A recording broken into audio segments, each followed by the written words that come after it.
நீங்கள் ஃபோன் எடுத்துகிட்டு நீங்கள் ஏர்ப்ளைனுக்குள்ளார போனீங்க அப்படின்னா கண்டிப்பாக வந்து பைலட் சொல்லுவார் நீங்கள் எல்லா ஃபோனும் வந்து ஏர்ப்ளைன் மோடில் போடுங்க அப்படின்னு.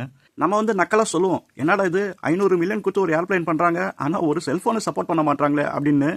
ஆக்சுவலாக இதில் வந்து ஒரு பெரிய ப்ராப்ளம் இருக்குது. என்ன அப்படின்னா நம்ம செல்ஃபோன்லேருந்து வெளியில் வரது வந்து ரேடியோ வேவ்ஸ். பைலட்டுங்க யூஸ் பண்ணுற எல்லா இன்ஸ்ட்ருமெண்ட்டும் வெளியில் வரது எல்லாமே வந்து ரேடியோ வேவ்ஸ் தான்.